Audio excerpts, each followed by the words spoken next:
Assalamualaikum warahmatullahi wabarakatuh. Sebelumnya izin memperkenalkan diri, nama saya Widyandani dengan NPM 21140710023 dari jurusan Teknik Pertanian kelas A. Di sini saya akan menjelaskan mengenai materi transformator dalam rangka memenuhi tugas dari mata kuliah Listrik dan Elektronika yang diampu oleh Bapak Dr. Mareli Telambanua, STP, MSc. Baiklah, langsung saja kita masuk ke dalam materinya.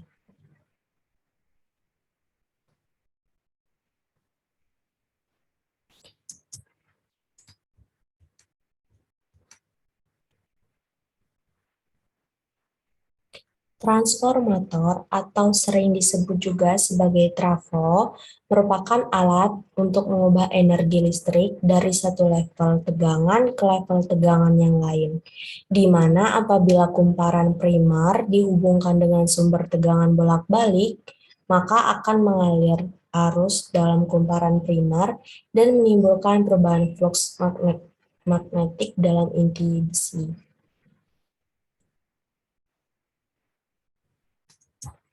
Nah, fungsi dari transformator yaitu untuk menaikkan atau menurunkan tegangan arus listrik.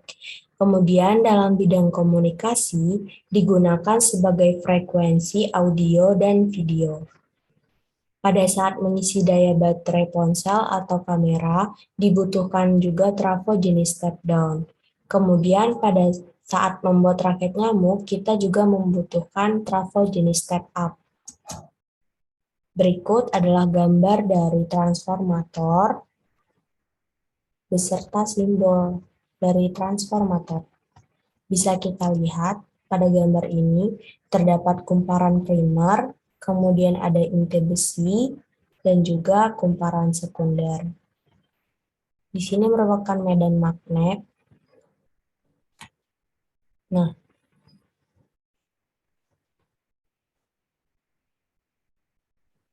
dalam bentuk sederhana, transformator terdiri dari dua buah kumparan, yaitu kumparan primer dan kumparan sekunder, yang secara listrik terpisah, tetapi secara magnet dihubungkan oleh suatu alur induksi. Kedua kumparan tersebut mempunyai mutual induction yang tinggi jika salah satu kumparan dihubungkan dengan sumber tegangan bolak-balik. Flux bolak-balik timbul di dalam inti besi yang dihubungkan dengan kumparan yang lain dan menyebabkan timbulnya GGL atau gaya gerak listrik induksi. Selanjutnya, jenis transformator berdasarkan level tegangan. Yang pertama ada transformator step up. Transformator step up adalah transformator yang digunakan untuk menaikkan tegangan listrik. Nah, jenis trafo ini memiliki jumlah lilitan yang lebih banyak di kumparan sekunder dibandingkan pada kumparan primer. Kemudian ada transformator step down yang digunakan untuk menurunkan tegangan listrik. Pada trafo jenis ini, jumlah lilitan di kumparan primer lebih banyak dibandingkan jumlah lilitan di kumparan sekunder. Berikut adalah gambar dari trafo step up dan juga trafo step down. Jenis trafo step up banyak kita temui pada rangkaian inverter, kemudian televisi, komputer, dan jenis peralatan lainnya yang membutuhkan listrik tegangan lebih tinggi. Sedangkan untuk trafo step down sering kita jumpai pada distribusi energi listrik dari tegangan tinggi menjadi tegangan menengah atau tegangan rendah milik PLN seperti yang kita lihat pada tiang-tiang listrik di pinggir jalan. Kemudian jenis-jenis transformator berdasarkan bahan inti atau core yang digunakan. Yang pertama ada trafo berinti udara, antara gulungan primer dan gulungan sekunder dililitkan pada inti berbahan non-magnetik. Bahan non-magnetik yang dimaksud tersebut dapat berupa bahan kertas ataupun karton. Artinya hubungan flux antar gulungan primer dan gulungan sekunder adalah melalui udara. Kemudian trafo berinti besi antara gulungan primer dan gulungan sekunder dililitkan pada inti besi yang berlapis-lapis tipis yang dilaminasi. Trafo inti besi memiliki efisiensi yang lebih bagus jika dibandingkan dengan trafo yang berinti udara.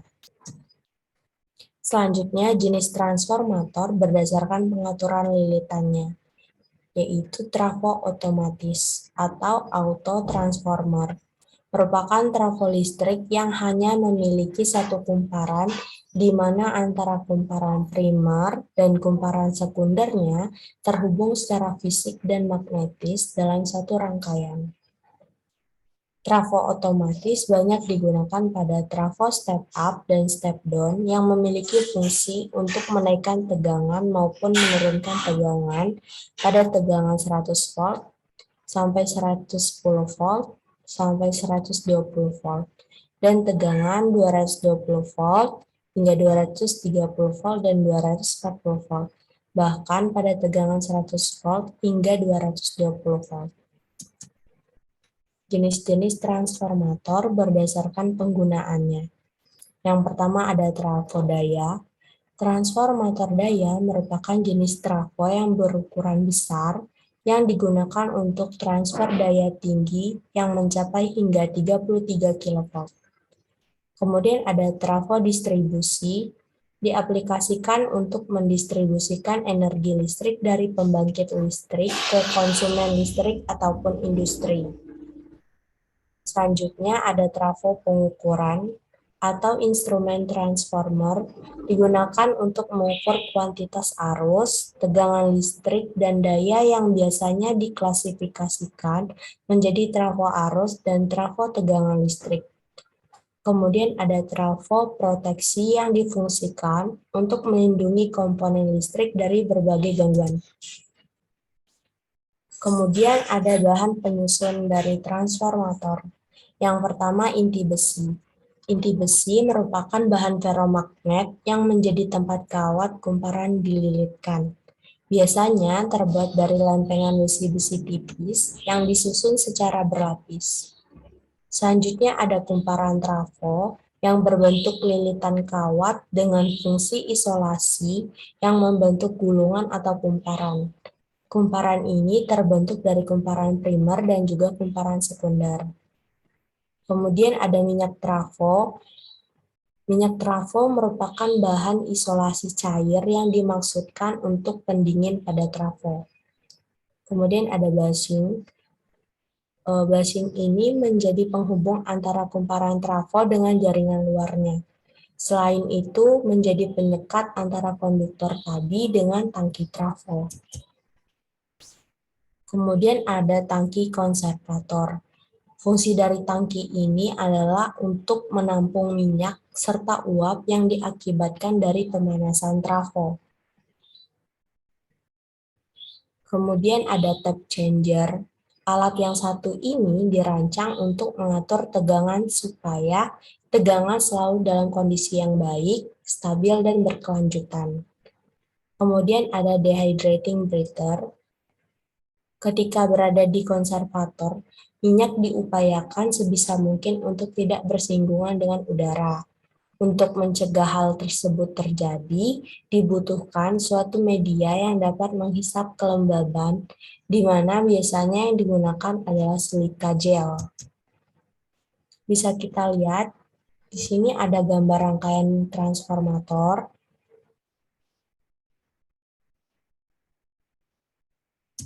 Kemudian ada rumus dari transformator, di mana Vp per Vs sama dengan Np per Ns.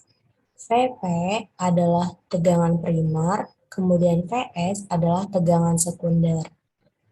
Np adalah jumlah lilitan primer, dan Ns adalah jumlah lilitan sekunder. Dan Ip adalah kuat arus primer, dan Is merupakan kuat arus sekunder. Berikut adalah contoh soal. Sebuah transformator digunakan untuk menghubungkan sebuah alat listrik 6 volt dan tegangan sumber 120 volt.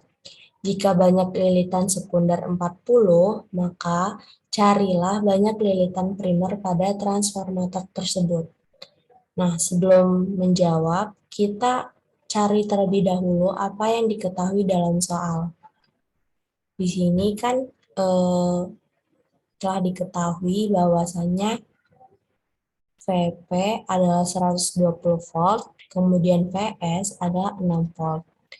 Kemudian ada NS sebanyak 40. Maka ditanyakan berapa lilitan primer atau NP.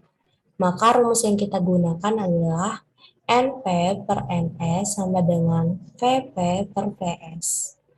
NP per 40 sama dengan 120 volt per 6 volt. Selanjutnya NP sama dengan 120 volt per 6 volt dikali 40.